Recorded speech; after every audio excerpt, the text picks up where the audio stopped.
Your bank account is a direct reflection of basically two things. Stop telling yourself why you can't do things and start asking yourself how you could. How do we all collectively add more value so that we can all collectively make more and do better? If you get to be the CEO, you get to be the boss that you always wished that you had. What's happened with social media is everything has been so glamorized. I have money, so I have power. If your entire life, your entire focus is money, money, money, root of evil. But if instead you have money, that does not mean that you are evil. It means that you probably provided a lot of value for people because it's a value exchange. You just don't have to do everything the hard way. That's the scam.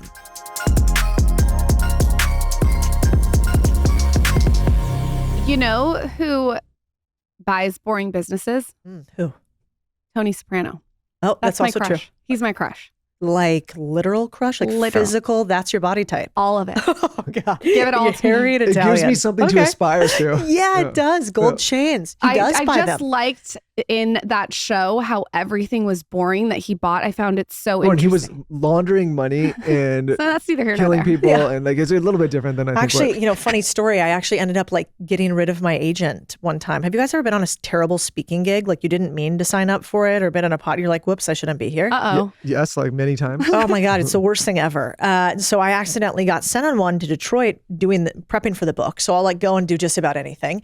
And I went out there and I swear to God, I think I did like what I can only describe as a mafia bar mitzvah speech. It was like 9:30 at night at a country club. And I think it was full of Tony Sopranos because everybody in the audience was like, I own a car wash. I own a laundromat. I was like, bet you do. I bet you do. You shouldn't have put me there. I would have been like, hey, Bob.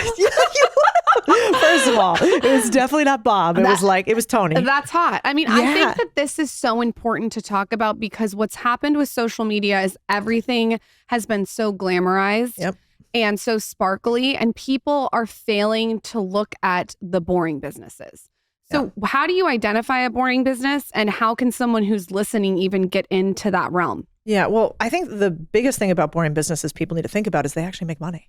And so these days, what do? We do a startup for like 3 to 4 years with a hopeful, eventual, maybe probability of making money. But what do we do the first couple of years instead? We spend a bunch of it.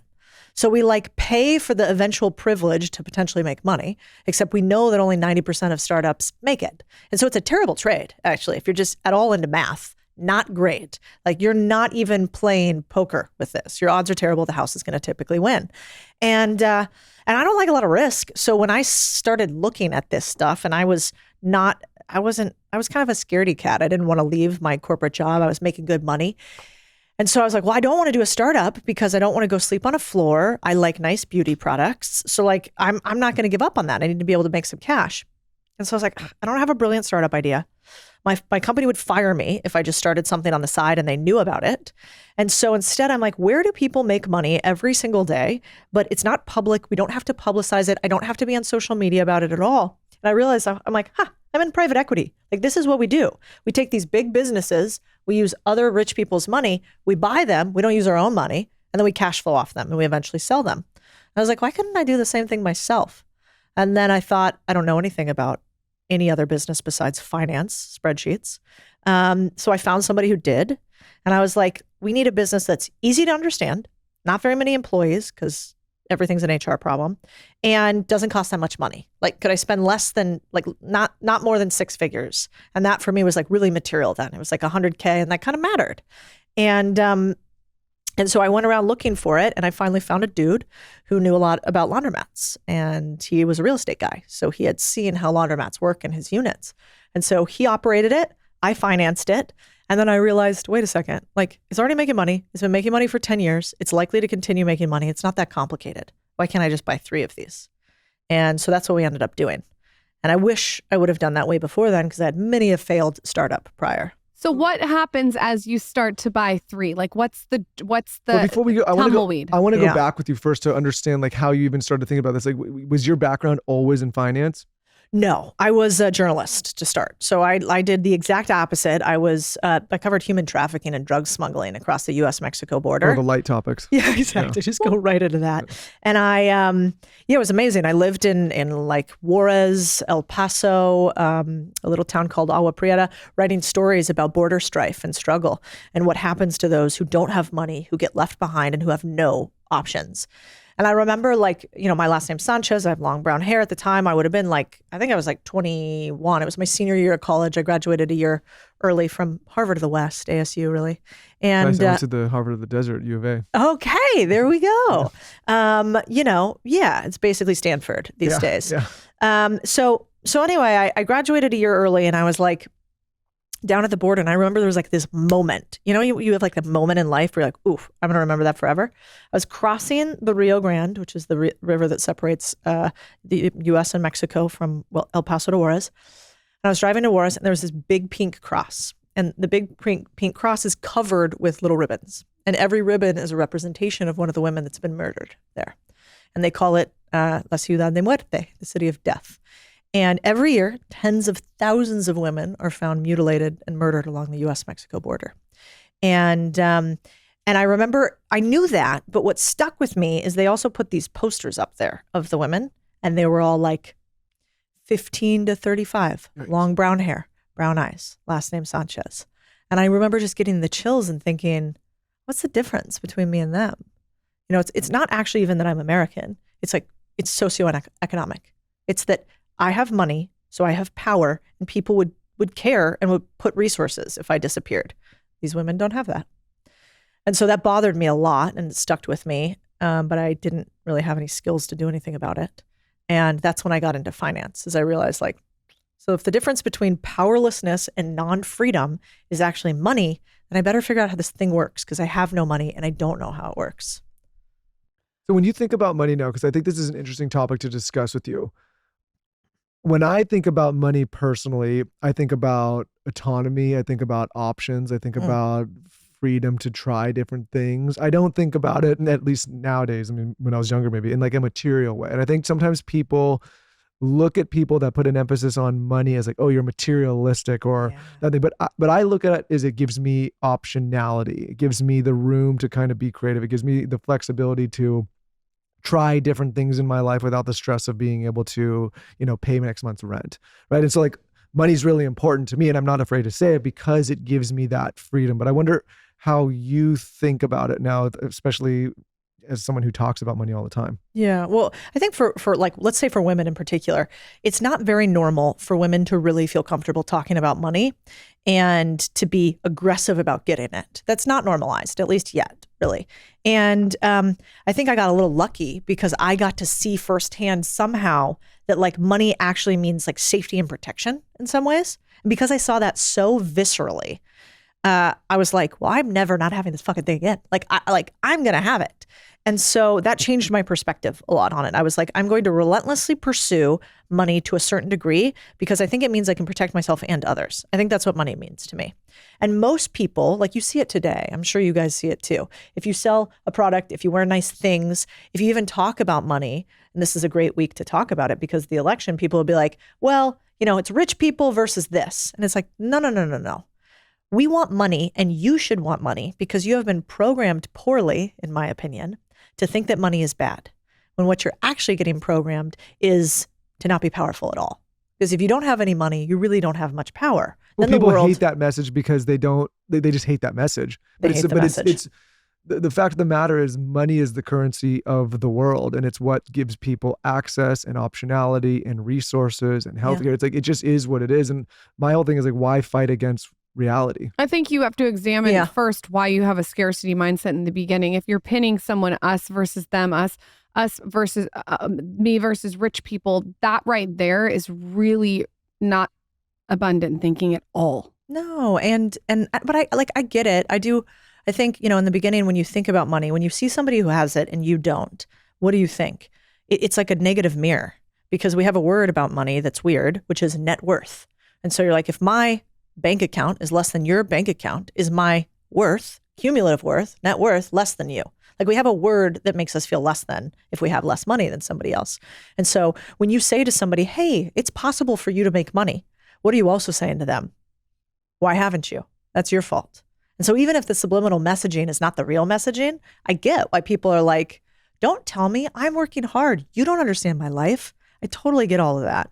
I just think that it probably allows us to make more money and to have more freedom if we have the belief set that we are capable of it than if we think that we're not. It's kind of hard to attract a thing that you don't really like at all. And also, if you look at it as a resource that's where there's an abundance of it, meaning like there's no shortage of money in the world, right? There's just people that have not yet figured out how to go get more of it for themselves. Does that make sense? 1,000%. And also those of us who have money, it doesn't mean we're actually smarter at all. I've met a lot of dumb I'm not the rich smartest people. guy in the world. Me neither. And now I do think I haven't met very many people who are wealthy, who have added no value, or who have not worked really, really hard. Those are two different things. Sure. Doesn't have to be IQ, but by and large, you don't luck your way into perpetual wealth. I wish, that'd be sweet. But I don't think that's true. But I wish somebody had told me all this when I was younger, because I had a lot of really limited beliefs. Like, isn't it weird if you think about it? If you were to go to an audience, sometimes I play this game and I go, money is the root of all evil, right? Everybody says that. Money is the root of all evil. Well, it's based on a biblical phrase, actually, but that's only a part of the biblical phrase, which is actually instead the desire for money is the root of all evil. And so actually we've taken out of context this thing that used to be biblical. And I think that's really important to realize. If your entire life, your entire focus is money, money, money, root of evil. But if instead you have money, that does not mean that you are evil. In fact, in this day's society, it means that you probably provided a lot of value for people because it's a value exchange. Yeah, I think there's a notion that some people, like I think especially in this heated political season, it's like an us versus them, and many rich people or wealthy people are vilified. And there's a lack of like, I'll pick on someone like Elon, who's like, obviously he's like the richest guy in the world, and he's, ridiculed by many people.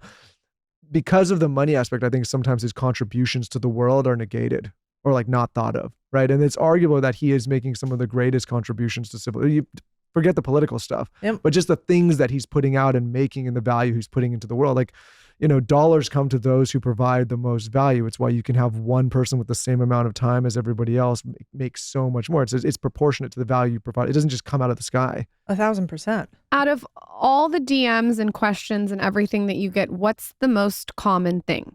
What's the most common question? What's the most common comment? Most common question is probably like similar to you guys, I would guess. It's how do I get where you are? I think most people, we can't be what we can't see typically. And so when we see something we want, the first inclination is like, how come you have that and I don't have that? Is that the right question? Wrong question. What's the right question? The right question is probably, who did you have to become to be where you are today? Right. So instead, what a lot of people want to do is they want to just lily pad to where you're at, but that's not, they don't see the in-between. They don't see the sacrifice. Yeah. What did that in-between and sacrifice look like for you from when you left your finance job and you started investing and doing what you do now and acquiring businesses? Like, what was that kind of nitty-gritty in between? Yeah. I don't always know how to get to a location, but I do believe in increasing your luck surface area. So often I'm just thinking, if I get to go fishing with a single line pole, or if I get to go fishing with a huge trawler with a net, I'm probably going to be more likely to be successful with the latter than the former with no additional knowledge, right? I just have a better tool because I have a way bigger surface area that I can collect a lot of fish. And so in life, often I think about like, I'll ask the team, like, what's the easy button? Like, if I want this thing, what's the easy button or the next step that's the easiest in order to get it? And usually I think it's contagion.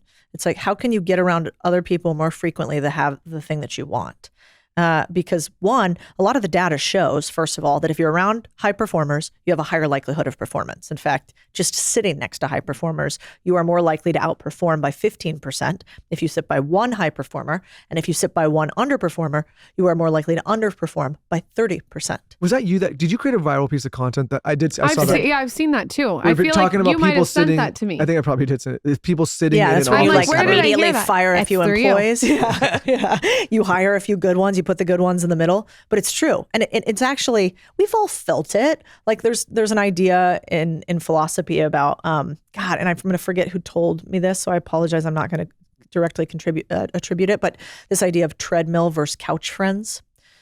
And essentially, like, we all have that friend where after we hang out with them, we're like, let's go. I have so much energy. What are we going to do next? Man, you inspired me. And then you got that friend that afterwards you're like, I'm like so exhausted and it's tough out right now. And like, I'm tired and I have a headache. And that amplified is your bank account and your life. So more than any how, like how did you buy a small business, it's much more important the who. Who can you get around that already has the things that you want? I would also challenge everyone to say whose content you're consuming. Everyone is they talk so much about the 5 people you hang around. If you're consuming shitty, gossipy, low vibrational content that's negative as shit all day, don't come crying to me. The first question I would ask anyone if they feel depressed or low or melancholy is, what are you watching and subjecting yourself to every day? Yeah, that's good. I mean, it's like everyone's like, and also how much of it are you consuming? Meaning if you're sitting scrolling all day long, no wonder you're depressed. Yeah, I agree. Well, and especially like a good actually indicator for me is I think there's like this like victimhood porn we're doing on the internet right now, which is like in my stories today, I see so much of it. Like, oh my God, I have to, take a day to think about life because it's really hard because I feel emotional about things. And we all have felt like that. Do we need to post that on the internet for other people to tell us that they feel bad for us too? No, I don't think we do. And now maybe sometimes we do, but you follow those people that is their entire life cycle.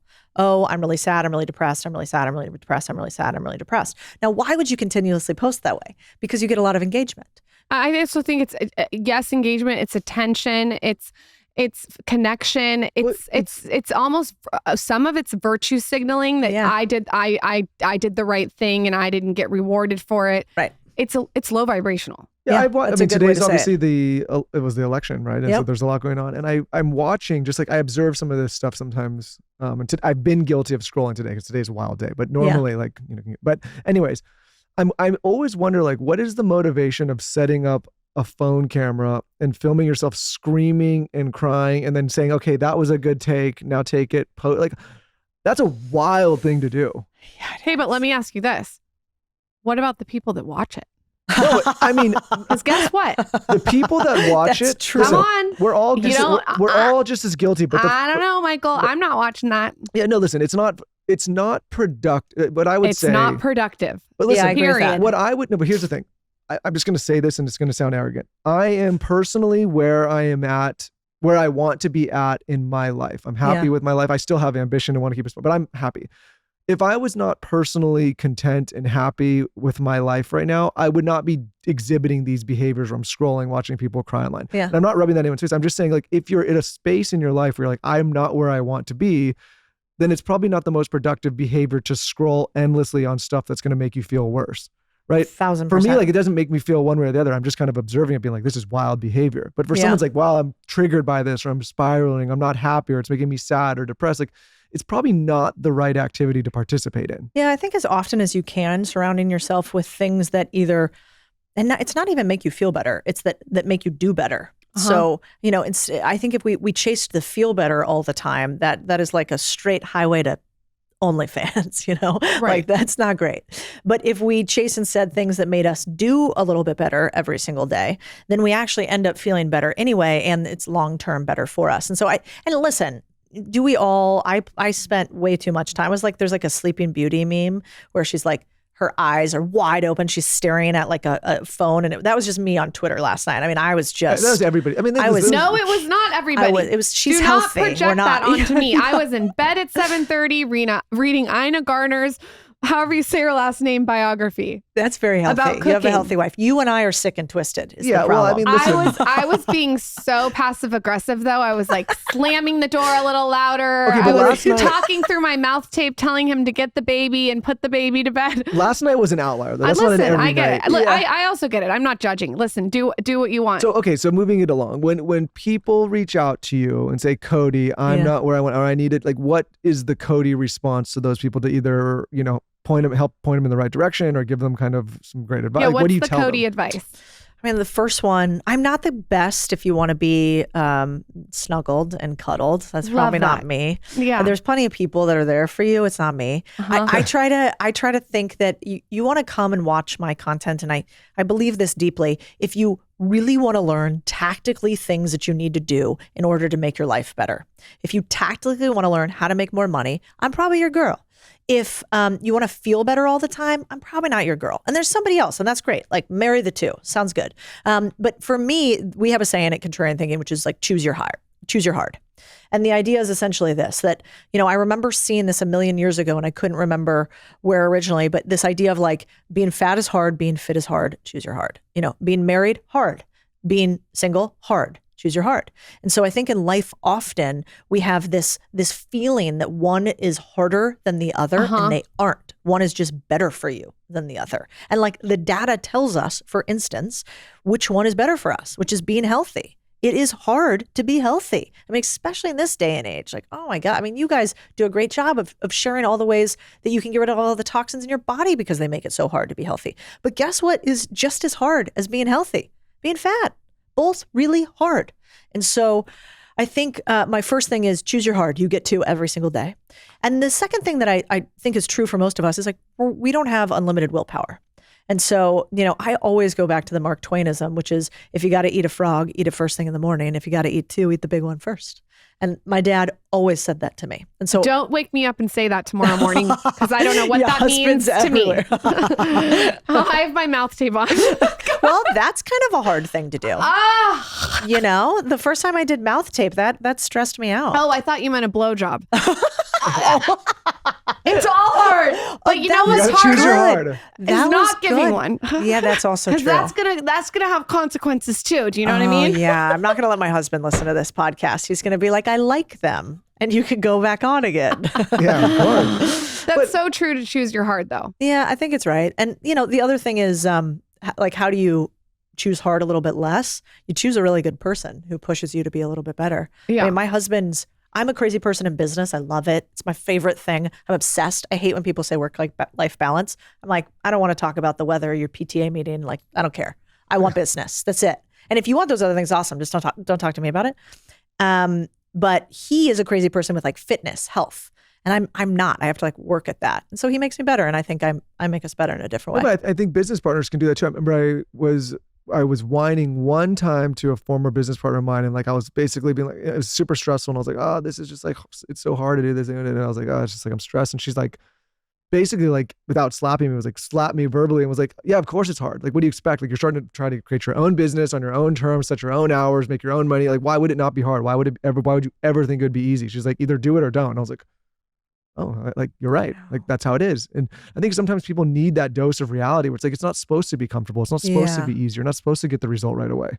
It's also a good indicator for friends. Like if your friends always tell you things that just make you feel good and don't make you do better, they're probably not great friends. That's why I'm a great friend then too, huh? Greatest friend ever. I think it's different for husbands. You know? Okay, I'm going to remind you of that when I said that you had a little pouch today. She goes, we're trying my best. I go, what do we say about trying our best? We either did it or we didn't.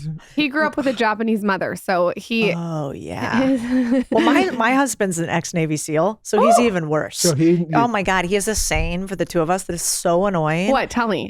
He goes, "Are we a good white shark or are we a great white shark?"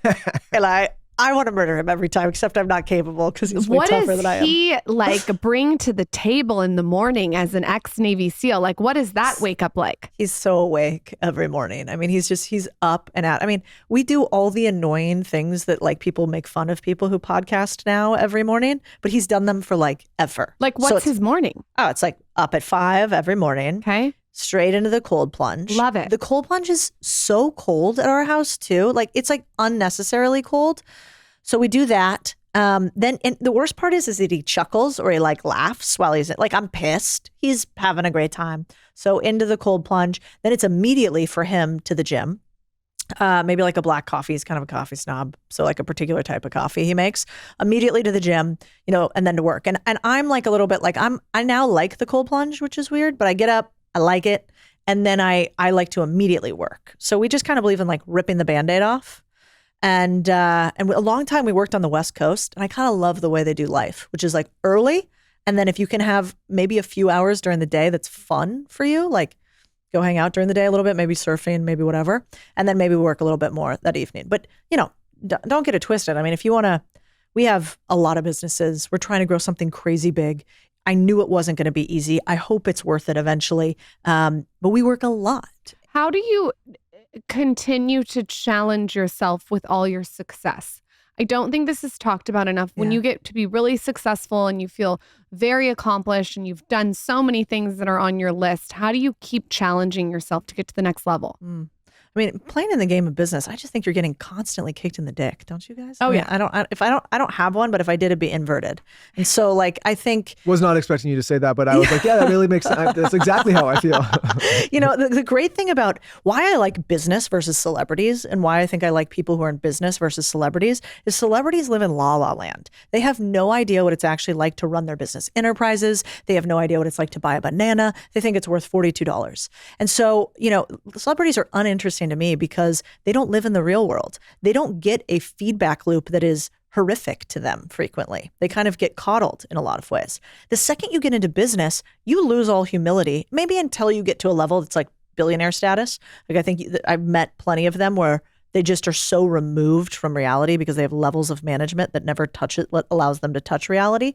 But if you're running a business that's like, I even think $100 million business, you are still almost dying all the time. 100%. And so I think the challenge, I wish that I was like, oh, I'm struggling I need a few more. I feel like an every day. And then I don't even have kids yet. We want them at some point. But I do, to me, it's like, wow, how could I layer kids onto this? You know, that seems a challenge. Nobody's going to feel sorry for anyone that has their own business and is, you know, controlling their kind of destiny with their own business. What I tell people like all the time, my dad used to tell me all the time, like you can't explain something until you go and do something. Certain things in life, like you can't explain until you're doing it. So it's hard to get on the soapbox and with people on the outside, like, oh, it must be easy because you got your. But what I always tell people, being an entrepreneur and especially a CEO is like one of the loneliest things you can do. There is nobody to cry up the chain to. It's all your fault all the time. There is nobody that's going to feel bad for you if you fail. There's also nobody that's going to be super, like not a lot of people are super excited for you when you succeed either. My bad. So good. And you're the person where your job is to deal with constant problems. Like whenever there's a problem in this business per se, at the end of the day, it's like it's on me, which is fine. That's the role I play. And I'm sure there's layers and there's people that help and manage the process. But like at the end of the day, if something goes wrong, it's my fault. If something goes right, it's somebody else's success, right? You can't take all the credit. Oh yeah. And so I just think like for people that glamorize being an entrepreneur, being a business owner, you just like, there's no clocking in, there's no clocking out, there's no like 9 to 5, there's no like you have the weekends off or you're on vacation. Like you're on it all the time. People come to us and say like, oh, how do you travel? And I'm like, yeah, we travel, but I'm not like traveling like a normal person where I'm like, I'm just like I have to do shit the whole time. You know what I mean? 1,000%. And if something goes wrong, I got to stop whatever vacation I'm on and like dive in. So and it always seems to go wrong on vacation, which is my favorite thing. I'm like, I'm not going to Europe anymore because every fucking time somebody's suing me, somebody's something, every time you're off limits. Well, yeah, I mean, and not that I'm complaining either. Like I wouldn't have it any other way. Yeah, definitely chosen hard. But you know, one thing I think is true is like, if you're young, here's the truth and the numbers, which is the wages have stagnated. So for the first time ever, a 30-year-old today is making less than their parents were at 30 years old. So we have productivity, meaning how much you've actually given back to the company, to society, how much money you make. Your employer, let's say, has increased. So we've seen, you know, anywhere from like a 2 to 4% increase in productivity per year, but our wages have stayed the same. We're not earning more if you are an employee on average.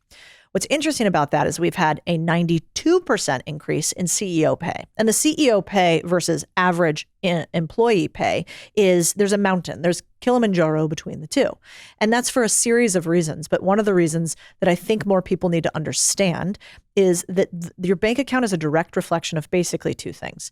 The first one is certainly, you know, the value that you have, the skills that you have, et cetera. But the real thing is the risk that you take. And so if you don't take any risk, you really will not have long-term reward or riches. And one of my favorite mentors said that. He goes, you can't spell rich without risk. It doesn't exist. And so what's fascinating about that is young people today, as a generation, are taking less risk than they ever have before. Yeah, because they crave certainty. Right, and because they haven't really been rewarded for it. You know, if you think about our generation, I graduated in 2008 from high school. That year we had from college. That year, I wish, but that year we had the financial crisis, right? So we started going through the financial crisis. We had actually wages go down during that period. We had no bonuses. We had actually like pretty high unemployment. And then for the period afterwards, so I'm 38, for the period afterwards, we now have pretty high employment numbers, like pretty incredibly high employment numbers, lots of jobs everywhere, but not very highly paid jobs. And what I think is interesting about this is if people feel left behind, like if you feel left behind today in a traditional job, you're probably not wrong, honestly. Like the data tells us you're not wrong, but the data also tells us that you're probably not taking enough risk. You're not negotiating salary. In fact, most women don't. We negotiate our salary 30% less than men. And when we do negotiate it, we're either not very good at it, or people would say like patriarchally, it doesn't work. I'm not sure I believe that. I think we just don't do it as often. And so we don't actually make more in salary, even when we negotiate just as often as a man does. And so for a lot of reasons, I think people, they're feeling like they don't have a lot of room to wiggle. And one of the best solutions to that is to get ownership. If somebody is not going to increase your pay, that means you need to increase either your value in your skill stack or the risk that you're taking. And I think people are mistaking value and skill set with credentials today. Yeah, well, I think a couple things to clarify there. One, first, in regards to the CEO pay, this is mostly for publicly traded CEOs or hired CEOs, not founder CEOs. There's many founder CEOs that take no salary and make almost no money in this, especially in the early, to your point, many startups struggle and make no money for the first 4, 5, 6 years. And the CEOs are kind of basically scraping by, hoping that it works. And what happens to many of those CEOs, if it doesn't work, is they're out of a job, their company's gone, and then they got to go apply for a job, and they're not going to get these huge CEO packages. So I think like, because I have some people, I employ people and they're like, well, I read on Google. I'm like, if you're reading about Tim Cook or Jeff Bezos or Elon and you're reading about these CEO pays for Gateway and all, like, that's not a good data set. Like you got to look at startup. Second thing, I think technology now has displaced a lot of the job market and has created a situation where you're able to outsource a lot of things that you just couldn't before. And so that's going to affect the wages. And then the third thing is, I think a lot of these companies that got huge valuations and huge amounts of funding were creating a scenario where we have a ton of employment, but where many of those people now with those companies starting to struggle are being let go. And it's going to take a few cycles for them to realize like maybe the salaries they're being paid are not going to be able to be afforded by other companies now that have to operate a little bit more responsibly. Like I'll give you an example. We see people come to this company all the time, like young people that are they're more entry positions and they're looking for exorbitant salaries that just don't exist. And they say, well, this is what I was getting paid at my last company. I say, I understand that, but you're part of mass layoffs at a company that's going under, and like we as a business can't sustain that. So I think it's like I empathize with people in that position that grew up in an environment where maybe there was undisciplined companies and all sorts of fun. And now these companies, and now we're, as operators, you're running a company that has to be more efficient. It's like, where's the give and take? But it's a really difficult time because I think the data that's coming through is not understood from a macro. Like I used to have this HR person all the time. It's like, I'm reading all this stuff. I'm like, it's not a good set of data, and it's not accurate because you can't account for all these layoffs. You can't account if these salaries were justified. These companies can't afford it now. They're not being funded properly. A lot of them aren't making any money, to your point earlier. Like there's a big shakeup happening right now. Well, I agree with that. I mean, well, a couple of things. One, yes, especially in your industries, which would be media, tech, startups, technically that's a very small percentage of total jobs in the US. Sure. So I don't think those numbers for even VC-backed companies are going to lift the overall aggregate of wages. I mean, getting kind of technical, but like what I do think is true is that when you're young, you really don't know what your worth is. And so if you had a job before where you thought you were worth X because that's what you got paid, but you don't actually know how you make money for a company, that's a great gap to fill. Yeah, and nobody wants to hear that, by the way. I guess but I wish I knew that when I was younger. That's how you make more money too. I think like we hear it because we're actually around the same age. And I think when we got out of college, it was tough, right? Like I thought I was going into real estate. Terrible time to go into real estate. Everything 100%. Was crashing, burning. We had to figure it out. And at that time, especially with the financial crisis, you were trying to scrap together any job that would pay you anything. And so our generation came up through that, like, okay, you're in the office. Like, we were talking to somebody else about this, like getting paid, whatever. And now you've had a generation that's come in during flush times. Like, listen, if you're 22 years old and you're getting paid $200,000 a year as an analyst, like maybe you're overpaid. And I don't say that to hurt anybody's feelings, but it's probably true. probably true, right? And so there's a kind of a reckoning happening right now where people are like, well, what is my worth? I was being paid this, now I'm not. That job doesn't exist. Like it's very confusing. I actually feel worse for the people that came up in that environment than people that came up in ours, because we at least had a real level setting right away, which was like, hey, the market's in shambles, jobs are gone, like scrap together what you can. Yeah, I think you're right. The dick kick, happened early. I am very detailed when it comes to my workout clothes because I wear them every day. I like to set a goal to work out 7 days a week. I usually hit 6, but the point is I set 7 and I like to look cute while I'm doing it. There is this dress that I have been wearing from tennis to the gym. It's the demi-active dress. I have it in navy and black. It's my favorite. It's super flattering. Simple. It just holds everything in. You guys have seen it on my Instagram story. I've worn it multiple times. Just like white or black shoes. It's so cute, and it's by Rhoback. If you've not checked out Rhoback, everything is casual, comfortable, chic, simple. It's cozy. And I just like it because the fabric, everything is like next level. It's really buttery. It hits all the right places and it's comfortable. I want to be comfortable when I'm working out. This dress is so cute though. I've told all my friends to get it. It's a good one for a gift. I think it's like $78, but it's absolutely the best if you're going to like go to the gym and then you have to go do errands. It's perfect. It's really like very simple. Go look at it. But like I said, the most importantly, it's comfortable and flattering, which those are my points that I need to hit. They also have hoodies, jogger sets, all different kinds of fun like workout clothes. Go check them out. They're all clothes that you can also wear outside the gym. If you haven't already, it's now time to try out some Rhoback. Use code SKINNY on Rhoback.com. You get a generous 20% off your first order through the end of this week. That's spelled RHOBACK.com. That's 20% off all fleeces, hoodies, joggers, and more with code SKINNY. Stay comfortable all day with Rhoback. Quick break to talk about Armra Colostrum. If you have been a longtime listener of this show, you know that I am the absolute worst when I get sick. I can't stand it. I'd rather get punched right in the mouth. And ever since I've discovered Armra Colostrum, that has not been an issue for me because my immune system is on fire. You guys know we're always on the lookout for ways to strengthen our immunity, our gut health, improve our fitness, our metabolism, enhance skin, hair radiance, of course. Well, enter Armra Colostrum. Ever since we discovered this product and ever since we had the founder on this podcast, we have been taking it. We are radiating. We are not sick, and our immune system is absolutely on fire. So if you're listening to this podcast or watching it, you've likely heard all about Armra Colostrum by now. It's been the best kept secret of industry insiders for a while, but word is finally getting out, and for good reason. Armra Colostrum is everywhere these days, and when I first heard about it, I thought it was almost too good to be true. Now that I've taken it for months and months, the hype is real. Some of the benefits of taking Armra Colostrum, like I said earlier, strengthening your immune system, you can fortify gut health, you can ignite your metabolism, vitalize your hair growth, enhance skin radiance. It can fuel performance and recovery. The way that I like to take it, it comes in these buckets of powder. You can either just scoop it in your mouth, it tastes kind of like a milk dud, or you can put it in water and just drink it right down. It's really easy to take. We give it to our dogs, we give it to our kids, we both take it, and it's become quickly a family favorite. So check it out, especially at this time of season. Of course, we've worked out a brand new special offer for our audience. Receive 30% off your first subscription order. Go to tryarmra.com/skinny or enter skinny to get 30% off your first subscription order. That's tryarmra.com/skinny. Tryarmra.com/skinny. This entire podcast is all about how to optimize your life, how to live better, how to take care of yourself, what supplements to take, how to be healthy, how to be well, all of the things. And we do this mostly for the adults that are listening. But many of you adults out there, including ourselves, are parents to young children. And they are just important, if not more important than us. This is why I love talking about Hiya Health so much.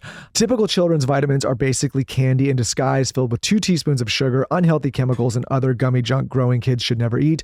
That's why Hiya was created, the pediatrician-approved, superpowered, chewable vitamin. While most children's vitamins are filled with 5 grams of sugar and can contribute to a variety of health issues, Hiya is made with 0 sugar and 0 gummy junk, yet it tastes great and it's perfect for picky eaters. Every single morning we give Hiya vitamins to our kids. They love it. They take it. They ask for the different colors, and it fills the most common gaps in modern children's diets to provide the full body nourishment our kids need with a yummy taste they love. Formulated with the help of nutritional experts, Hiya is pressed with a blend of 12 organic fruits and veggies, then supercharged with 15 essential vitamins and minerals, including vitamin D, B12, C, zinc, folate, and many others to help support immunity, energy, brain function, mood, concentration, teeth, bones, and more. Like I said earlier, we spend so much time thinking what we as adults are going to do, and we should be thinking just as much about what our kids are taking, what they're eating. Of course, we've worked out a special deal with Hiya for their best-selling children's vitamin. Receive 50% off your first order. To claim this deal, you must go to hiyahealth.com/skinny. This deal is not available on their regular website. Go to hiyahealth.com/skinny and get your kids the full body nourishment they need to grow into healthy adults. Again, incredible offer of 50% off at hiyahealth.com/skinny. Your toolbox or other people's toolbox, you've talked to a lot of successful people. What are the tools that you have seen over and over and that you have used in your toolbox to create success? Yeah. Well, I think think about this for a second. We want to make more money, but we don't actually know what we're worth as far as our skills are concerned. So if I was young and an employee, for instance, or actually scratch the young part, if I actually wanted to make more money today, you know what I would go and do? I would do a market comp of like, how much is my role worth versus everything else out there? Just like if I was going to sell my house, I'd want to go do a comp against all the other real estate on my street. We don't do that enough. And then the second thing I want to do is I'd want to actually understand, well, I'm not the one at risk. Let's say one day I want to start my own business. I don't want to understand while I'm working for somebody else, how does my job make them more money? And in fact, does it? You know, back in the day, I remember when I was in finance, a guy, it was pretty crude, but I was in finance, and back then it was, that was like the strip clubs, grabbing butts sort of days.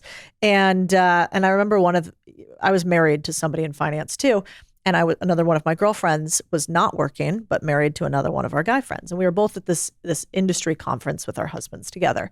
And he kind of pointed at his wife and said, cost center, pointed at me, profit center. And he was joking with his wife saying, why does Codie get to go do X and Y and Z? Why can't we go on vacations like them? And he's like, she's a profit center. You're a cost center. At the time I was like, Mike, that's like such a dick move. She's the mother of your children. What are you talking about? That's not the appropriate way to think about it. But when we think about it as an employee, that is the perfect way to think about it. Like what you do right now, do you make your company money or do you cost them money? Let me give you an example. Compliance. So if you're in a compliance job, you are in a cost center, not a profit center. It's very hard to attribute more money based on rules and regulations. It's easy to attribute like, yes, you didn't lose me money. But if I was young, I'd want to figure out as often as possible, how could I make sure that I understood how I make somebody else money? Because that's how you negotiate for more. And it'll also make it easier, like once you run your own business, you'll be able to tell people like, oh, well, that job's just not worth that. I mean, we had a guy who was editing videos who wanted $272,000 for a short form editor. And he was 23 years old. And I was like, this is a fascinating, like, what's happening here? Where did you come up with that particular number? And I think he saw like Mr. Beast's short form video editor makes $232,000 or something like that. Yeah, that's the problem. They're Googling like, what does an Amazon executive make? But guys, this is what I'm trying to say. This is the equivalent of me Googling for myself, what does Tim Cook make per year? And then be like, why don't you? I think as an employer, anytime any of our team members come and say like, what is another way I can earn more money and what can I add? Like that's the conversation I get excited about. Do they do that to you? There's plenty of them that do. That's and then there's some, so but then there's cool. some cases where people will say like, I want more money. I want more business. And I say, well, listen, like we can have that conversation, but the business needs to be able to sustain. One of the hardest things about being an employer is your job is to create an environment where everybody has job security and the business also has the ability to keep growing. And so if you just raise people through the roof, and then a year from now, you're doing 25% layoffs, which many companies do. Like, have you really done a good job? It's like maybe you gave someone a little bit of short-term security, but then you fire them a year later. Like, that's not good either. No, but and that's what most companies do. Of course, that's what I mean, especially in media, right? Like you see, I can't tell you how many of our competitors are just like getting nailed. But I try to give the context to everybody working. Like the question that I have to answer and that everybody else should be looking for is like, how do we all collectively add more value so that we can all collectively make more and do better? Absolutely. But that's a beautiful thing for you to do as a boss. Like what a cool move. I always think, like, what's the one reason people leave jobs? It's actually not the job. It's the shitty boss. And so if you get to be the CEO, you get to be the boss that you always wish that you had. And I think that's really cool. And often what happens is when you get in that seat, it's probably the same as being a parent. You're like, whoops, I'm going to do a lot of things that I said I would never do when I'm a boss because I didn't actually realize what I was talking about when I was only an employee. And I'm still friends like with one of the CEOs that, he pushed me out of a company, at one time and kind of said, hey, you want to go this way? The business is going that way. If you're rowing left and I'm rowing right, get your own boat. This isn't your boat. And so if you want to go the other way, you got to go. And I remember being really mad at the time. I was like, I just built this huge business for you. We're bringing in all this money. This is the way to do it. But he was right. It wasn't my chips. I had to go get my own chips if I was going to do this business. And thank God he pushed me out, because I never would have been successful. I would have stayed there way longer building somebody else's dream. So like with our employees, I'm always like, my job as your boss is not for you to like me. The job is actually that I want to make you better. I want you to leave here being like, I went to the Harvard MBA of media and finance companies. I learned everything humanly possible. She actually super cared that I became a better human by the end of it. And when I leave, I might even build a bigger company than she does, because I'm that good now. And like, that's the cool part about being a CEO. But I wish somebody would have told me earlier on that CEO basically means like you get every single one of the worst problems that nobody else can solve. And often when you don't have enough money to pay people, you're the one that doesn't get paid. Yeah, but it's also very rewarding. Like I tell her, like as much as I hope everybody that works with me stays here forever and loves it or works with Lauren and I also like get very excited. Like we've had plenty of people that have started and have gone and started their own businesses and, are doing their own thing. And I get Do you ever invest in them? It's a little bit dicey. Sometimes there's maybe some that I would actually, you know what I did? I have in some. Yeah. Hello, Matt. But it's like I always try to kind of keep it church and state. I just like, I want to give as much support as possible. But at the same time, like if on the other side, if I have to let people go because they're not being realistic, that's hard. But I never get upset if someone comes and says like, listen, I've learned so much and I'm so happy and I'm doing my own thing. I'm like, I'm the first one to be like, good for you. Great job. We've had a few people that have done that. Yeah, 100%. So what are your tools from a micro level? Like I want to know the daily tools, like the little details that you think have really made up the big success. And it could be from you or from people that you know. Yeah. I mean, a lot of success is the things that you don't do. So I have a not to-do list, which Please, is not give that us the popular. It started with one of my mentors in business, Bill Perkins. And he wrote a book called Die with Zero. And I love him. He's brilliant. And he lives like this incredible life too. He lives out here, right? Yes. Yeah. He lives like a super fun, ridiculous life and also makes a ton of money, which I think is a cool combination. And I aspire to be that. And he says, every time I go and see him, he has a line that I thought was wild. He's like, one, he'll never invest in somebody that doesn't have an assistant. He's like, if you don't value your time enough to have an assistant, why would I pay you at assistant level wages? I was like, that's such a non-PC thing to say. I'm going to go hire an assistant. It was really useful. And now I have multiple.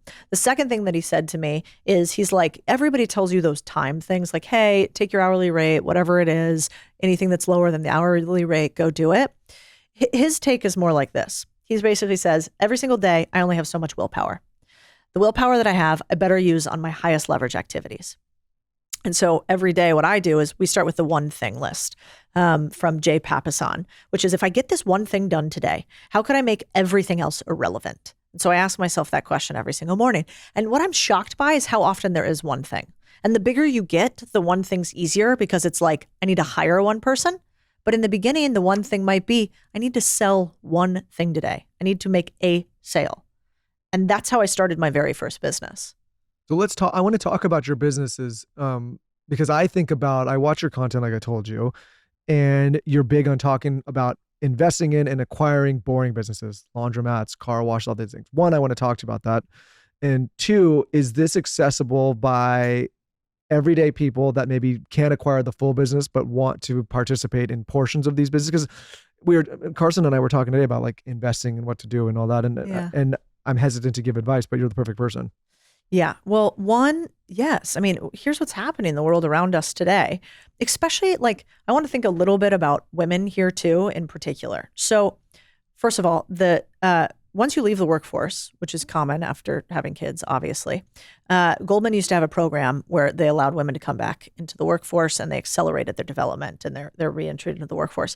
And what we found is you have a 60% higher likelihood of never entering the workforce again if you've left it for more than a year. So 1 year out, you are 60% more likely to never come back in. And that's because workplaces change quickly. It's scary to go back and interview, all these things. But what I think we should ponder, and with boring businesses, I think it's possible, is why do you have to ask permission? Like after you've already been successful, you're a woman, you've raised kids, you've run a family, you've run a family P&L in many instances. Why don't you actually take a little risk and bet on yourself? And especially if you have kids, I think boring businesses are interesting because they allow for more flexibility than a 9 to 5. I think it's a little hard, like I think it's really important, I should say, that we have a nuclear family that takes care of their kids. And I think if you want an option to stay home with kids, one of the more interesting things for women is how can we own businesses just like we own property? So I call these gateway drug businesses. So these are the gateway drug businesses are businesses that have 4 things. They don't cost much money, so not a ton of overhead. They're simple to understand, so easy grandma understands what you're doing. The business is profitable, makes money today, and the business is something that is low people business. So not too many employees inside of it, because that could be hard if you've never run a business before.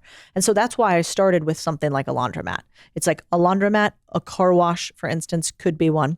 It might be a property management company, could be one. It could be oversight of a cleaning company. There are all these jobs, like businesses that we think of as jobs, that are actually businesses that are easy for entry. And how do people find these opportunities? What about storage? So I like storage. The problem with storage is that it's expensive. So if you think about, I call them real estate masquerading as businesses. It's just basically properties. Right. So it's a good business if you are okay with a large cost. So think about it this way. Everybody loves real estate. You don't think it's weird when somebody invests in a single family home and they rent it out and you have a renter? Normal, right? That is a terrible business model. Let me tell you why. The average home in the U.S. now is about $300,000 to $400,000.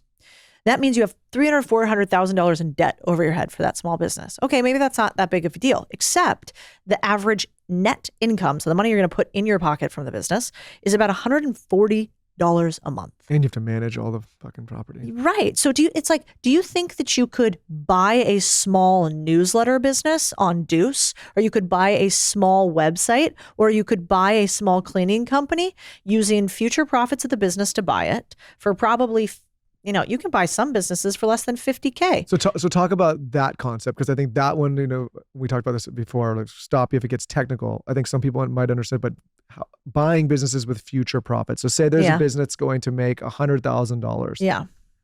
Why would that person sell it? And then how can you buy it and finance it if they know it, if you don't have that much money? Yeah. Well, we had a freedom taken away from us as Americans that we don't realize, which was historically what happened in the US. We had businesses. And how did businesses get transferred from one generation to another? It was either familial, father to son, father to daughter, or it was apprenticeship based. So I ran a blacksmith company.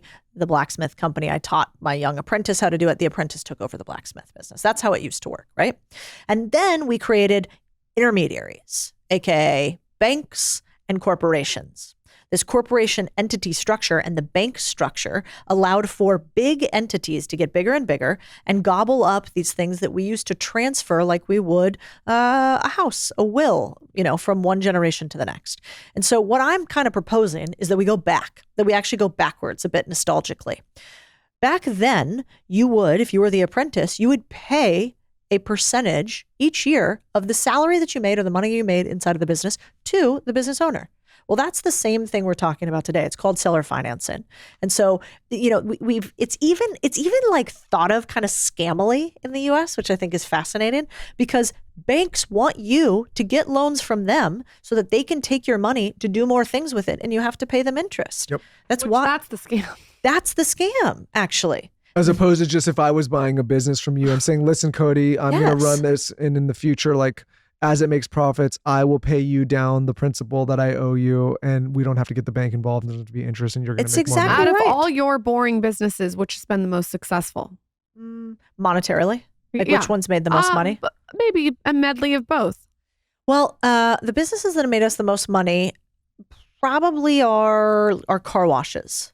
Car washes. Yeah. So a big portfolio of car washes. Car washes just are like an old fashioned punch a ticket car wash. Oh, like if you saw my first ones, they were so gnarly.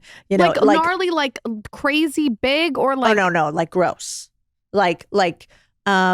car washes that we bought seller financing from an old owner that didn't want to run this thing anymore. The things didn't really work. Remember, you drove in, I mean, they still exist, but you drive in, you have the hose, you put the dime in the hose. Obsessed. And you My shower daughter with it, right? and I do it with Michael all the time. She loves it. Okay, perfect. You were Maybe my it's your perfect client. business. It's probably me. Thank you for your business. They're called single bay car washes, and self-served. You could have double bay car washes too, but single bay is normal. And anyway, so those are interesting because they're kind of like a real estate land play. So you can hold these they're usually in corners, right? So they're typically good for build out of states like Texas, which have grown like crazy. And so we would have these land holds where we're getting cash flow over time from people going in and using our car wash. And eventually there'll be what's called a better use. So a better use for the land than my car wash, and they'll probably get rid of it and they'll put up a big skyscraper or something else. But those over time are interesting because car washes you can scale. So like laundromats are hard to scale because, my biggest laundromat made $3 million a year, which is a lot. That is a total outlier. And the reason it made $3 million a year is wash and fold. Like you put your clothes in the bag and somebody picks them up and drops them back off. And that's a lot of work. That's a lot of logistics, vans and people and pickup schedules. Robots. Right. I didn't have any robots. Okay. No. I had Ted, who was the man, and a few others. But that business was able to scale a little bit because of wash and fold. But car washes are interesting because you can have people on site. You can have subscription, recurring revenue, which we love. That's like porn to entrepreneurs. Like recurring revenue is the best thing ever. And you have a model where you have a lot of use capacity. Like very seldom do you see car washes totally slammed. So people pay to use the car wash. They don't use it as much as they think they might. You continue to have the revenue. It allows you to have something called a lot of float in your business. So answer me this. Say somebody has been squirreling away some dollars, they've been saving, and they've got $5,000, $10,000 and they're ready to invest and want to get into like where can they go? How can they get access to these opportunities? Can they get access to these opportunities? Yeah. Because I think a lot of us are taught like put it in the 401k and put it in the S&P, which is fine, but it's a little different than what you were talking about. Well, there's so many cool ways to learn how to finance a business. Let me give a caveat first. If you do a bad first deal, you'll never do a deal again. You'll think buying businesses doesn't make sense, not that you are bad at buying businesses. And so one thing and why I obsess on building the education company we have is because I want you guys to learn how to become deal makers, not just go try to do one-off deal. That's how you mess up and you lose money. And this is a real game with risk where you can lose money.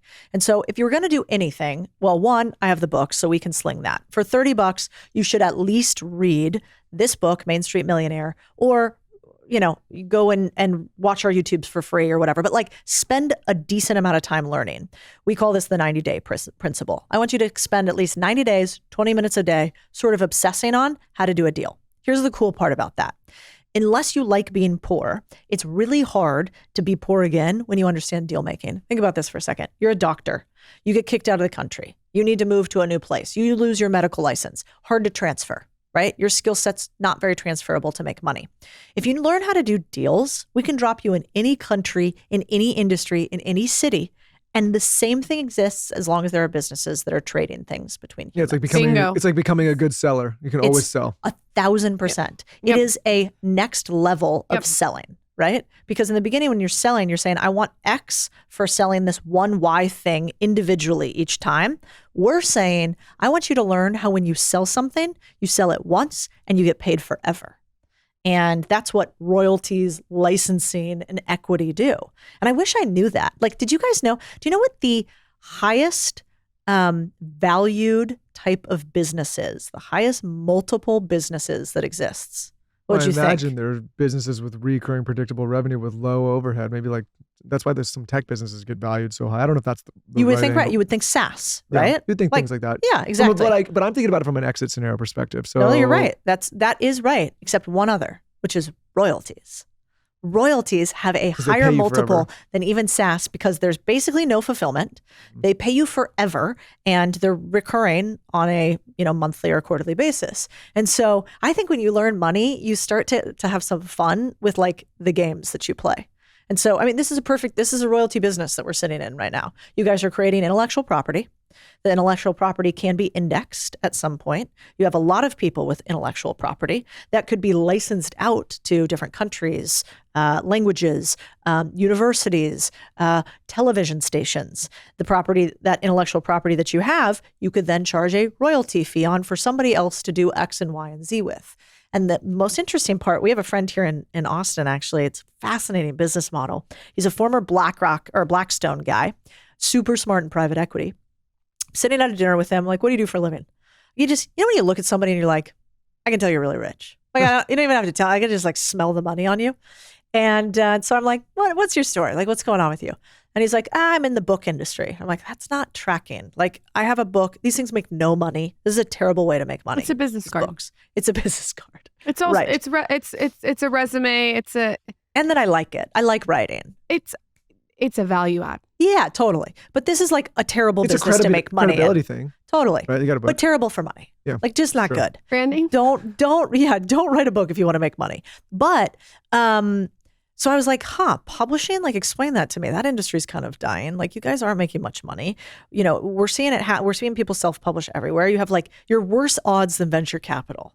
You know, I think they said that only 1% of books ever sell more than 1,000 copies, which is fucking bananas if you think about that. And so anyway, bad odds. So I'm like, I'm sorry, that doesn't make sense. Like you just look like you've done well. What do you mean you're in book publishing?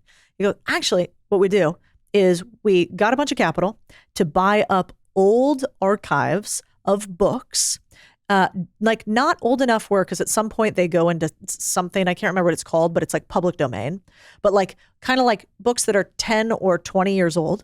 And these books that they buy them in bulk. They do a bunch of licensing deals with them and they accumulate a royalty portfolio. And he's like, and when he told me the returns on that, I was like, that is such a wild business. Well, I imagine a lot of those books, like they get the media rights and they can turn them into That's exactly what they do. Yeah. Or they do a reprint and they do a reprint with a different artist and then, or a different author. And so I just thought that was fascinating, but it made me realize that there are levels to these games. And so if you don't have a lot of money, it's kind of fun to just figure out, okay, I don't know what I'm doing. Let's start with a tiny little business. Like, let's say somebody's listening and like, I don't know, they want to be Lauren. And so they're like, I wish I could start. I'm sure you get this all the time. It's like, how do you start a Skinny Confidential today? And you're like, oh God, e-commerce. Are you sure you want to do that? That's a hard business, right? You would say like, that's hard. Are you sure? And they say, no, I really want to. You might be like, well, first, probably better if you had an audience. Because if you had an audience, you could sell things Got to a them content market to start, right? And so if they're like, well, I don't really know how to do that yet, you might say, okay, well, you could figure out first level of rich is how. So if I have a problem, what's the solution to my problem? How. Second level of rich is who. I don't know how to do it. Can I find somebody else to steal their 10,000 hours? I think the third level of rich is buy. How can I, like, with a higher likelihood, buy the solution to my problem?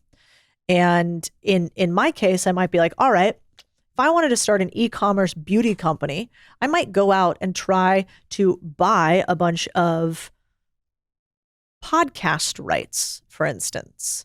And if I could buy the rights to a bunch of up and coming podcasters that don't know how to monetize yet, maybe I could sell things into their audience. Or if I go and I might buy up a tiny little Facebook group, like a Facebook group that has 10,000 people in it, they probably value that at $50. And they don't realize that the engagement, because I have a product, I can monetize that group. And so what I want to get people to think about is like, I hate this idea that because we don't know how to value ourselves and businesses, that we have most businesses shut down. Like there's about 11 million small businesses for sale in the US over the next 5 years. You mean they shut down because the people just get overrunning them or they retire or they die? Or they think they don't have a business, they have a job. They don't think there's any value in it. And I'm sure there's people listening right now. I mean, haven't you guys ever had a business you shut down? I've shut down a ton. Yeah. Sure. And I look back on it now and I'm like, that was so dumb because every business has assets in it. I should have sold my client list. I should have sold my inventory. I should have allowed one of my employees to take it over and asked for a percentage in perpetuity. Like, I shouldn't have just shut things down that made money. And like you buy a house, you don't like the house anymore. The house has termites. There's issues. You don't just go, yeah, fuck this thing, I'm out. I'm just like not going to sell it. Like you would sell the house. Makes total sense what you're saying. Zaza and I baked the best brownies the other day. They were by Alana Stewart on Instagram. Her recipe is truly the best brownie recipe. Google it, I'm telling you. And of course, when we made them with our non-toxic bakeware. We have all the non-toxic spoons, the spatula, and then we made it in a brownie pan that was non-toxic. And you guessed it, it's by Caraway. This has been such a game changer when baking or cooking because we basically ditched the chemicals. They have the best non-toxic kitchenware. I have all my pots by them. Everything's chemical-free, ceramic coating. So there's no PFAS, PTFE, or PFAO, or any of those other hard to pronounce chemicals in their stuff. If you want to make hot cocoa, they have like a non-toxic tea kettle. If you're baking gingerbread men, they have a baking sheet. If you want to make Alana Stewart's brownies and eat them all, then you have to check out their brownie pan. The holidays are closer than ever, so make sure you order by December 16th to get their gift or yours underneath the tree in time. Visit carawayhome.com/himandher10 to take advantage of this limited time offer for up to 20% off your next purchase. Again, that's carawayhome.com/himandher10 to get new kitchenware before the holidays. Caraway, non-toxic cookware made modern. Every morning without fail, I do 3 things. I wake up, I open the shades, I get the light in. I go to my bathroom, I spray my plumping mist all over my face and remove my mouth tape like a dream because the mist just makes it slide off. And then I tongue scrape. I do the same thing every single day. Like this is just what I do.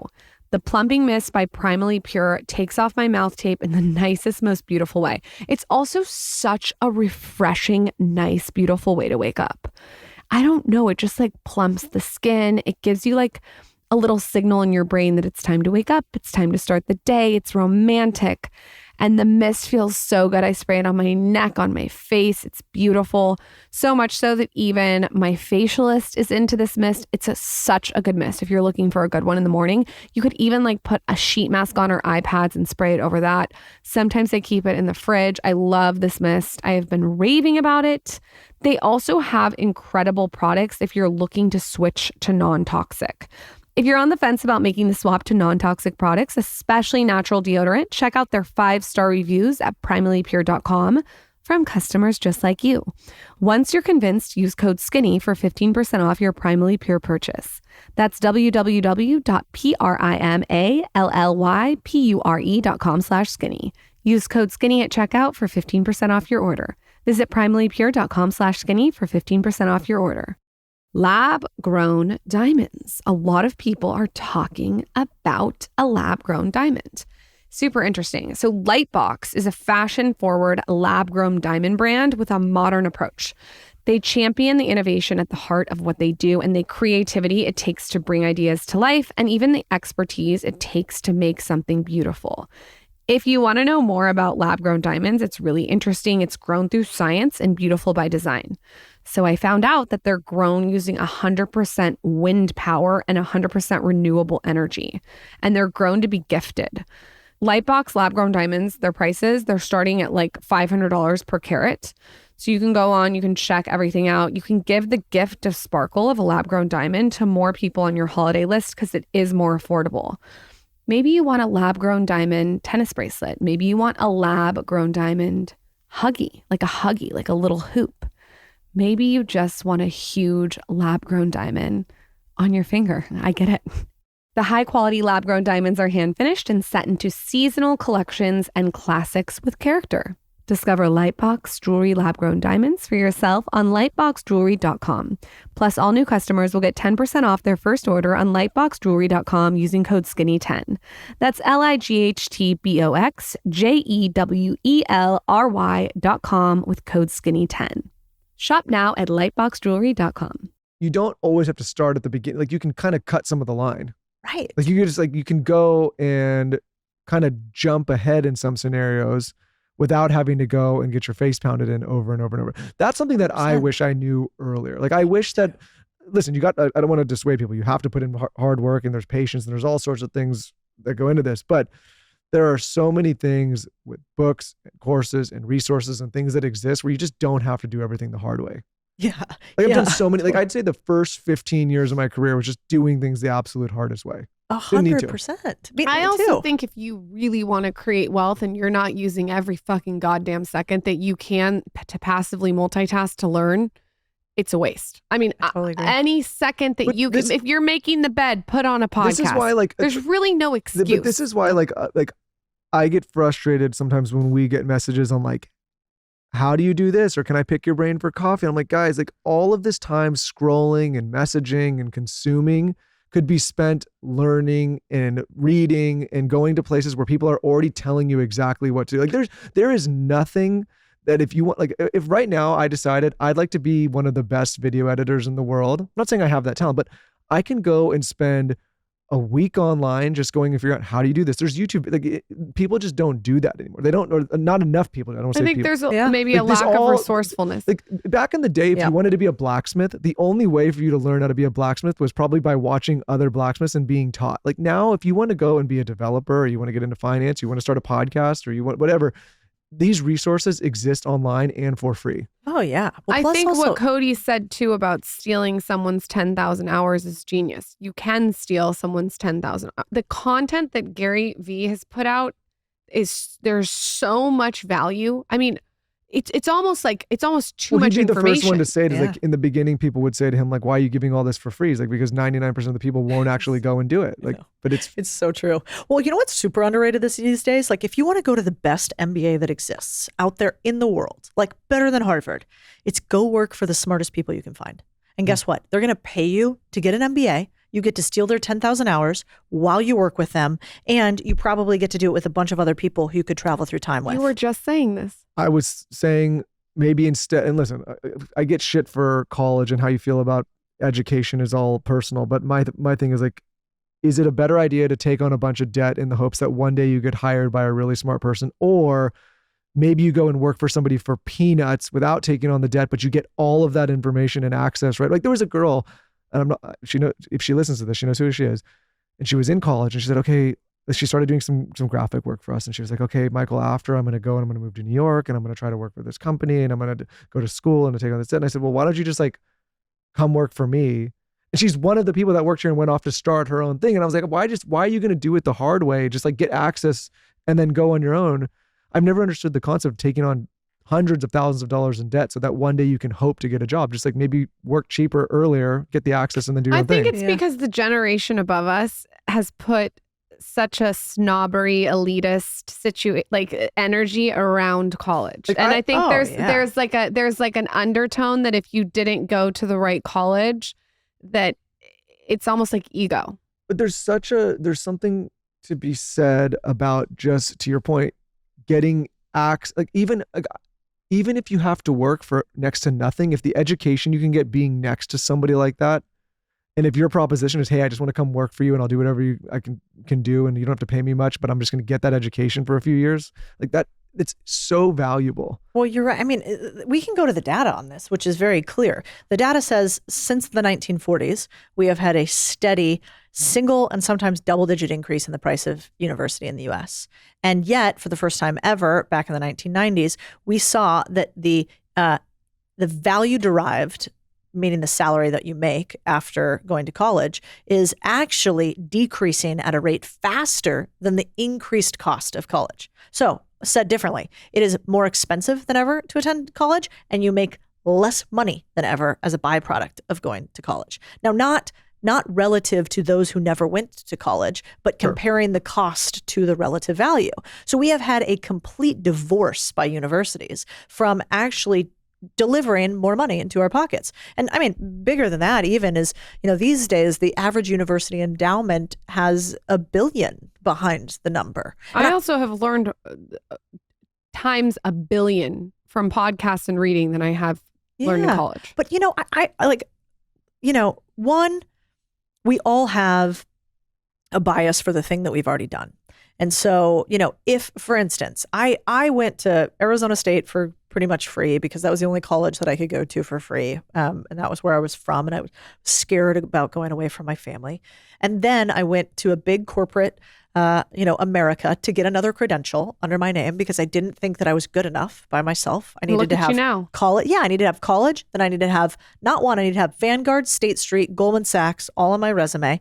And I needed an MBA from Georgetown. And then I also needed a PhD from Fundação Getúlio Vargas. And I needed to do a thesis in Brazil. And like, why did I do all of that? Because I didn't think that I was valuable enough. And I think that is a lot of the problem with the youth today is they think that they're not valuable enough and they can't figure out how to make themselves more valuable. I also think it's a forever student mentality where like I noticed this girl that I went to school with. She's so smart. She went to the 4-year school and then she went to business school. And meanwhile, while she's going to business school, a bunch of people went off and built their own businesses. And to me, like that is business school, is building your own business and throwing yourself in the deep end. It's not just that. It's maybe a hard truth to face sometimes, to hear that it's actually not a requirement. And what I mean by that is like, I think people think they're doing the right thing and you needed to go through all these steps so that you can one day do it. And I cannot tell you how many times on this show I've heard people say, he doesn't have a credential, or who's he did it. And I'm like, yeah, but I'm doing it without the credentials and without the things. Oh, and that's my reality. And I'm not saying that to be, I think people, like, if you want, if it's going to be valuable for you and you enjoy it and you can afford it and you have a path where it's needed, fine. But I think if you're just telling yourself it's required when it's actually not, like that's a slippery slope. Or if you're telling yourself you have to take on the debt to do the thing you want and you don't, that's a slippery slope too. The best business school is being in business, and you do not need anybody's permission to make a ton of money. And universities have indoctrinated us to think the opposite. And I think the world is waking up to that pretty quickly. And if you have already gone to university, awesome, use it all the way. But let me tell you what, I mean, we have 3,000 students that we've taught to do M&A, and I can always tell when a new one comes in. I remember one of my CEOs said this to me at the time. It was my first private company. I'd worked at a bunch of big public companies, fancy companies. And I went to this company and I was like, well, here's how we do this and here's how I think we should grow this business. And he kind of smiles at me and he nods and he goes, it's going to take you a while to rub the corporate off you. And I was like, what do you mean by that? And now when we have somebody come to one of my companies and they went to Harvard, or they went Harvard in particular, but a few other schools too like that, I always say it's going to take a while to rub the Harvard off you, because the thing is, Harvard teaches you that you are superior. And in many ways you are. You are some of the top at getting into Harvard. But you know what you're not the top at? Being in business, because you haven't done fucking business yet. And so I would take a callous hands, former plumber who had run a plumbing team and a business and knew a P&L and wanted to buy another plumbing company over a Harvard, I'm doing a search fund and I'm going to buy a plumbing company any day of the week. And my favorite thing is they come up to me sometimes, and like I had a guy come up to me the other day and always makes me chuckle. He's like, I'm like, what's your story? What are you doing? Who are you? And he's like, I'm doing I'm doing acquisition, entrepreneurship through acquisition, which is like a fancy way of saying I'm trying to buy a business. And I always know if you're going to put a lot of vowels into things, it's probably not going well. Like you're overcomplicating it. You're making yourself look more sophisticated than you need to. It's not that big of a deal. And so that's like an immediate sign of like, you're peacocking. But anyway, I go, okay, let's give him benefit of the doubt. Cool. What are you looking to buy? Yeah, I'm going to buy I can't remember what, manufacturing company, a service-based company in Tennessee. Okay, great. How's it going? Really good. I've been doing the search for 14 months. Awesome. Cool. Me in response, hey, like we know a few things about that. So like if I can ever help, let me know. I'm happy to help. No, I've got it completely under control. And because I was feeling snarky that day, I just look at him. I'm like, it's been 14 months. You haven't bought a business. You've never done it before. And I go like, do you know what we do? And he's like, yeah, I know what you guys do. I'm like, why would you not, like, not even rudely, like, I'm just curious, like, why would you not ask for help? And I think it's because higher institutions in higher education are a lot like finance. They teach you that you need to know and that you look better when you know, as opposed to, I think what business teaches you is just give me the fucking right answer. Well, it I also don't care teaches if I you look is that right. you don't ever really know, and the only way to know is to try a bunch of stuff and break a bunch of stuff and look stupid a lot of the time. And you're going to lose money if you are not right. And so you have immediate feedback loop. You also, don't have that I don't think there's one right way. Like sometimes with the university, they make it seem like there's one right way. There's lots of different ways to skin a cat. So true. Before you go, and by the way, you have to come back on because I have so many more questions on here. And just in time, broke mentality versus wealthy mentality. Leave our audience with that, please. Broke mentality is somebody who thinks that it's everybody else's fault and you're not capable of doing it. A rich mentality is somebody who realizes you just haven't met the right who and you haven't asked the right question yet. And the second that you do that, you will probably surprise yourself and everybody else around you. And how do you get people to make that switch? You stop telling yourself why you can't do things and start asking yourself how you could. I mean, I always loved that Tony Robbinsism, I think, which is life happens not to you, but for you. And I think it's the same. In my team, I'll say to them often, let's try this on for a second. I'll say, instead of telling me why we can't do something, tell me how we could do it. Like theoretically, no constraints. And I think that's really hard for us to do as humans because originally we just go, that can't work. No, we can't. It's scary. What if we can't achieve it? And what if instead you just allow yourself a how question instead of a why not question? It doesn't mean you have to do it, but at least you train your brain to start thinking, oh, that's crazier, that's crazier, that's crazier. And if you get like the crazy opportunity to work for somebody who's totally irrational and thinks about doing impossible things all the time, it also rubs off on you. And so maybe try to get around a few crazy people. By the way, if you get into a business and you create a culture where most of the time people are just asking how you can do things instead of why aren't you doing things, it completely changes the company. Oh my and if you're a gosh. contributor to a company and you start asking how you can do something as opposed to why you can't, like you will quickly become one of the rising stars. Yeah. Codie Sanchez, I have to go buy a car wash. Can you tell everyone where to find you? Codie Sanchez on all the socials, and the book is at msmbook.com. Very, very cool. You guys go Thank you for follow doing her on this. social media. So much value. Thank you for coming on the show. Come back anytime. So and your fun. podcast. Tell us where to find you on your podcast. Oh, right. Big Deal Podcast. I'm a terrible marketer, pretty good investor, but the Big Deal Podcast, it's really for people who want to talk about making money, but also making a little bit of a wave in the world. I love it. Thank you for Thank you, coming Codie. on the show. Thank you.